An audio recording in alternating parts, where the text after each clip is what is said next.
मीरपुर नाम के शहर में तेजस अपनी पत्नी नीरू के साथ रहता था। पति पत्नी दोनों ही नौकरी करते थे। एक दिन तेजस गांव अपनी माँ के पास फोन करता है। हेलो, प्रणाम माँ। जीते रहो माँ, तुम दादी बनने वाली हो हैं? अरे वाह, ठीक है बेटा, मैं कल ही आती हूँ। जब माँ जी शहर पहुंची तो बेटे बहू ने बहुत अच्छे से स्वागत किया। लीजिए माँ जी, चाय। अरे गर्मा गर्म पकोड़े ले आओ माँ के लिए।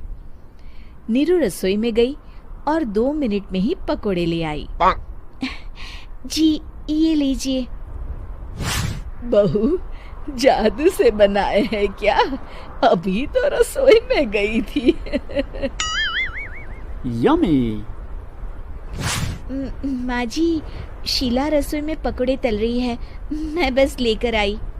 हे भगवान, मेरा धर्म भ्रष्ट कर दिया तूने। अब तो गंगा जल से शुद्धिकरण करना होगा। दूसरे दिन, माँ जी मैंने नाश्ता बना दिया है, ऑफिस जा रही हूँ। पर अभी तो घर का सारा काम पड़ा है। शीला आती ही होगी, झाड़ू पोछा बर्तन कपड़े वो सब कर लेगी। हमारे जमाने में घर का सारा काम हम ही करते थे। जी माँ जी, आप बहुत होशियार हैं, मैं घर ऑफिस दोनों नहीं संभाल पाती। तो जरूरत क्या है घर से बाहर जाकर चाकरी करने की? वैसे भी घर का काम खुद करने से घर में बरकत आती है, समझी? पर माँ जी। पर वर कुछ नहीं, इस महीने की पगार मिले फिर ऑफिस बंद है। हाँ। रात को नीरू तेजस से कहती है, सुनिए जी, माँ जी बोल रही थी कि मैं नौकरी छोड़ दूं। वैसे ठीक ही तो है, अभी तुम्हें आराम की जरूरत है। फिर भी आराम कहाँ, शीला को छुड़ाने के लिए बोल रही थी। तो अब 24 घंटे में इतना काम तो कर ही सकती हो। पर जॉब पसंद है मुझे, घर पर मन नहीं लगेगा। अगले दिन जब दोनों ऑफिस के लिए निकल रहे थे, मेरी तो कोई कीमत ही नहीं है इस घर में। माँ जी, आजकल महंगाई बहुत है, रहन सहन भी बदल गया है, दोनों नौकरी करते हैं तभी ठीक रहता है। अच्छा, तू कहना क्या चाहती है? मेरा बेटा तुझे बिठा के खिला नहीं सकता? तू ही इस घर का खर्च चला रही है, हैं? नहीं माँ जी, मेरा वो मतलब नहीं था।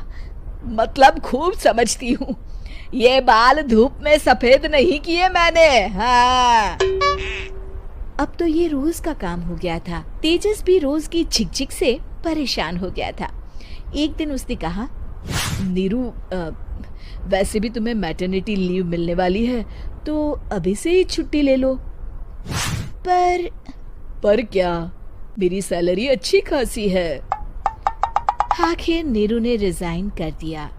जब बच्चा हुआ तो घर में सब बहुत खुश हुए। कुछ दिनों बाद तेजस फाइल देख रहा था। क्या हुआ तेजस, कुछ परेशान लग रहे हो? हाँ, वो हमारी जितनी सेविंग्स थी वो तो हॉस्पिटल में और छठी के फंक्शन में खत्म हो गई है नीरू। और अभी वैसे मंदी चल रही है तो मैं बोल रही थी कल मुन्ना को हेपेटाइटिस का टीका लगवाना है। नीरू, क्या पोस्टपोन नहीं कर सकते? नहीं जी, बिल्कुल नहीं। अब तेजस को समझ में आ रहा था कि उससे गलती हुई है। पैसों की कमी का असर घर के माहौल पर भी पड़ रहा था। अगले दिन, बेटा मेरा चश्मा और ये दवाइयाँ ले आना, पर्चा देते हुए माँ जी ने कहा। जी। तेजस, मुन्ना के लिए दूध का डिब्बा और डायपर भी ले आना, और ये किराने के सामान की लिस्ट है, इसे भी लाना है। तेजस गुस्से में लिस्ट मरोड़कर फेंकता है और चिल्लाता है, पैसे क्या पेड़ पर उगते हैं? ये ले आना, वो ले आना। अरे पर ये जरूरत का सामान ही है। वो गुस्से में बिना कुछ कहे ऑफिस चला गया। अरे लंच तो ले जाइए। नीरू दौड़कर डिब्बा पकड़ाती है। एक दिन खाना खाने के बाद, नीरू, अब तो मुन्ना कुछ बड़ा हो गया, तो अब तुम वापस ज्वाइन कर लो ना जॉब। पर इस रिसेशन में जॉब मिलना बहुत मुश्किल है। ट्राई तो करो। फिर मुन्ना, माँ जी है ना, और एक फुल टाइम मेड भी लगा लेंगे।